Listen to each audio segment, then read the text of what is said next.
And we hadn't been in New York very long, in Brooklyn, Queens very long. And so we registered at this community health clinic. And we ran out of our prescriptions, so we went there to get more. And Jay was in reception, and we went into the examination room.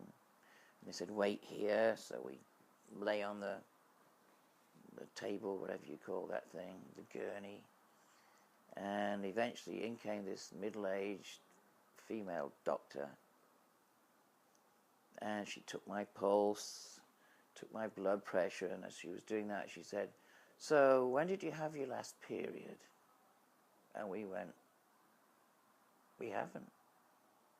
She said, oh, have you reached menopause then? And we went, no. And she sort of said, oh, madam, when was your last period? When did you last bleed? And we went, oh, in a ritual a couple of weeks ago.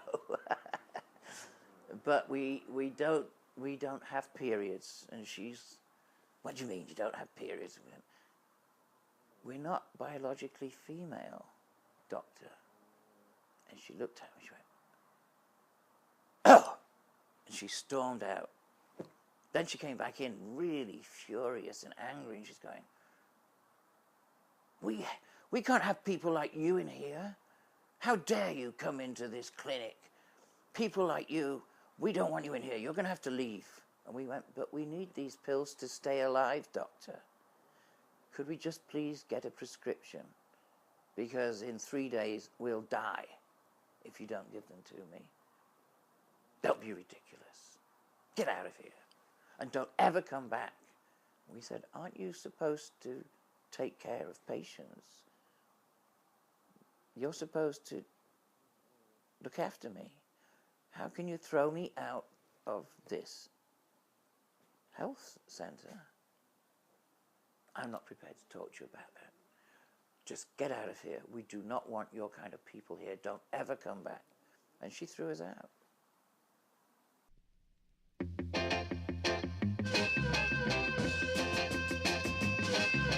Everything is wrong since me and my baby parted. All day long I'm walking cause I couldn't get my car started. Later from a job and I can't afford to check it. I wish somebody come along and run into it and wreck it. Come on, since me and my baby parted. Come on, I can't get started. Come on, I can't afford to check it. I wish somebody come along and run into it and wreck it. Everything is wrong since I've been without you. Every night I lay awake thinking about you. Every time the phone rings, it sounds like thunder. Some stupid guy trying to reach another number. Come on.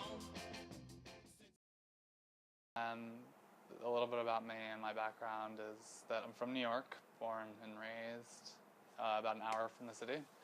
Came to the city to sort of escape the monotony of suburban New York and to actualize my identity and transition and stuff.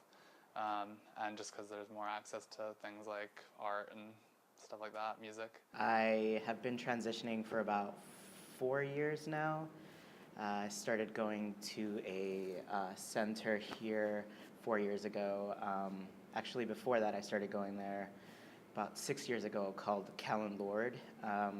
I've been going to them for all of my services for the past, I believe, like 6 or 7 years. Someone recommended me going there a while ago. It might have been like 10 years ago, I don't know at this point. But someone recommended me going there, so I had been going there pre-transition, and you know, when I started transitioning, I had thought about it for a good 4 or 5 years before I started doing that. So it was my next step to go to them. Callan Lord is sort of the place to go if you're trans in New York, I think. And it's where everyone starts. Like, when I lived about an hour north of the city, and I worked in the city, so I would commute and go to Callan Lord to get access to hormones, because they have this policy that only a few clinics have adopted now, which is called informed consent, and it gives you access to things like hormones by educating you on it and saying now it's in your hands, you understand the effects of these things, you make the decision in accordance with your own, you know, identity or what your needs are. The Callan-Lorde Community Health Center is a GLBT-specific health center. Certainly we have straight identified clients, but we are geared towards the GLBT community. We provide primarily primary care to our patients. We also have dental care on site, we have mental health care on site, we have a pharmacy on site, as well as GYN care. Because we're geared towards the GLBT community, we specialize in HIV care, we specialize in transgender health care, we specialize in lesbian health care. So a lot of our providers are really focused on trying to be the gold standard in New York for those specific types of care. Having gatekeepers that are willing to work with you and understand your identity is incredibly helpful. So Callan-Lorde has been that place for a lot of people, I think, that I know at least, and for me definitely. Niagara is probably best known for having led the campaign for the New York City Transgender Rights Law that was enacted by the New York City Council in April 2002. We also have done a considerable amount of work on transgender healthcare issues, co-founding a project called the Transgender Health Initiative of New York, and publishing in 2009 the first directory of transgender sensitive healthcare providers in the New York City metropolitan area. I help the providers understand when those populations come to get care, what their specific needs may be, what services they may need, and how we can try to be the most culturally competent as possible to deal with the specific health issues in regards to those populations. I was afraid to go to Bellevue because I had heard a really bad horror story. I think that a friend of mine went there and they told him that his problem was because he was trans. I didn't feel going to another place with kind of my condition, with having panic attacks.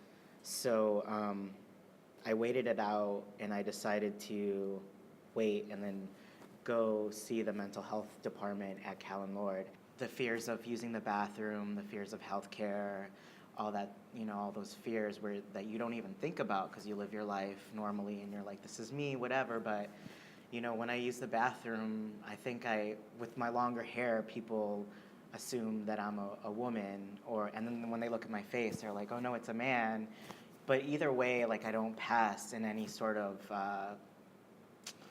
in any sort of way. I mean, I do pass sometimes, but I kind of just cover my face. I still use the women's bathroom when I leave New York. So there's all these people in positions that can ruin your day or ruin your life or ruin a perfectly decent time, or be the anesthesiologist that's putting you to sleep, who's in charge of your life, who's gendering you male and you're a female. It's like those kind of experiences are what make trans people fear hospitals or fear the medical industrial complex in general, or healthcare or anything really, or keep them away from it and in danger. I think that part of the stuff that scares me is that people are not knowledgeable on trans issues. I think if they were a little more knowledgeable, they wouldn't be so scared to, have new patients that are trans, because it really doesn't mean that I'm going to get sick because I'm taking hormones, or I have mental problems because I'm trans, or any of the above. I'm just like a normal person who needs a different type of hormones to make me keep going. These psychosocial aspects of transgender healthcare are as important as the medical aspects, because if a transgendered person experiences discrimination, experiences embarrassment or humiliation in a doctor's office or a clinic or a hospital, they may not come back. So all the training in the world for doctors and nurses in cognate areas such as endocrinology and urology won't make a difference if the transgender patient doesn't come back. And that's the point that a lot of physicians do not understand. Transgender and gender nonconforming people may face a variety of barriers when trying to access healthcare, and they can range from discrimination or being refused services down to things like using the wrong name, using the wrong pronoun with patients.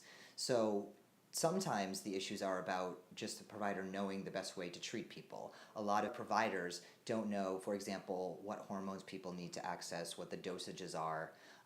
People don't have forms that will include, a legal name and a preferred name, or they won't have genders other than male and female listed on their forms.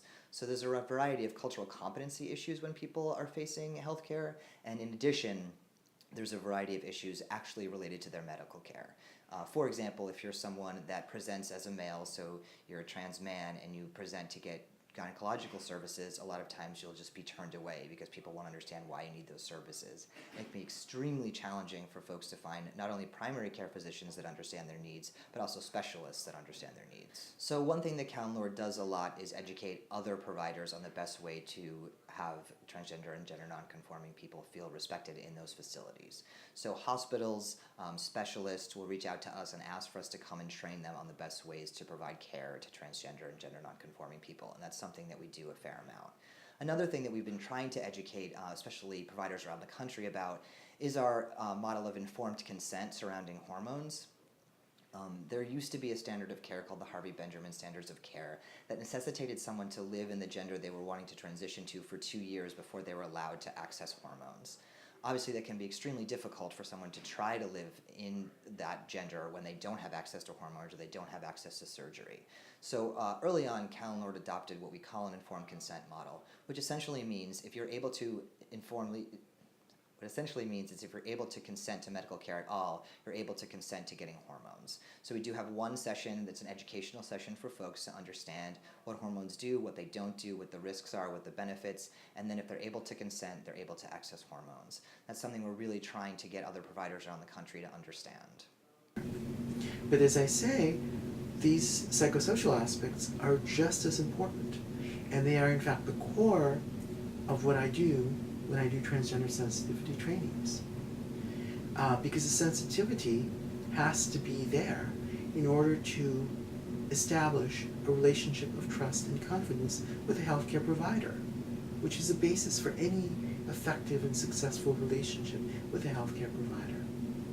And so even if the healthcare provider doesn't have a particular interest in these psychosocial aspects of healthcare provision, they need to be trained in order to deal successfully and effectively with their transgender patients or clients, without which they will not be an effective healthcare provider.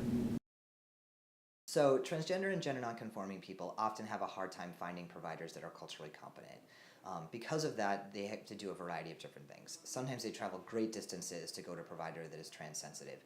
We have patients that come to us from New Jersey, from Connecticut, from upstate New York, from Pennsylvania, sometimes even farther away because there's no one in their vicinity that will treat them respectfully. So that's one thing. There are also people that don't have the ability to do that, and they would have to travel thousands of miles in order to access somebody that is aware of what they need to do.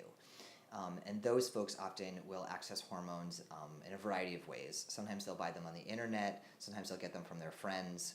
When they're doing this, a lot of times they might share their needles to inject, which obviously puts them at risk of HIV and hepatitis C. And when people can't access hormones, sometimes they'll often inject silicone into their bodies to try to make them look more feminized. And obviously that can be unsafe and lead to a variety of medical conditions. And then if you don't have primary care to begin with, some of those consequences are not dealt with. So we at CalNORD try to make providers understand that if transgender and gender nonconforming folks are comfortable in their bodies, they're going to be more likely to take care of those bodies and continue to access health care. So it's important that we do what we can do to make sure people feel comfortable in their bodies.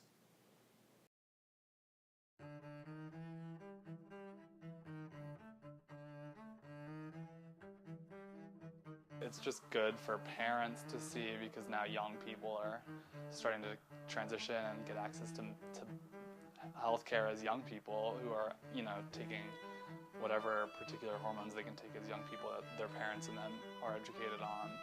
These are things that when I started transition, I didn't even know another trans person existed. I didn't know that there was someone I could look up to because for all intents and purposes, there wasn't. I think that the whole world, if it's possible, I think gender is a is a huge thing that people just don't think about, because there's such a separation of it in religion and in life and everything. It's like you have to be one or the other. And when you're in this gray area, you're not considered one or the other. So I think that in a perfect world, gender can just be out of the picture. It would help a lot the medical community and just life in general when it comes to love and everything, you know? It's just like a huge thing to have you be one or the other when you don't feel like one or the other. So in a perfect world, this world would be genderless.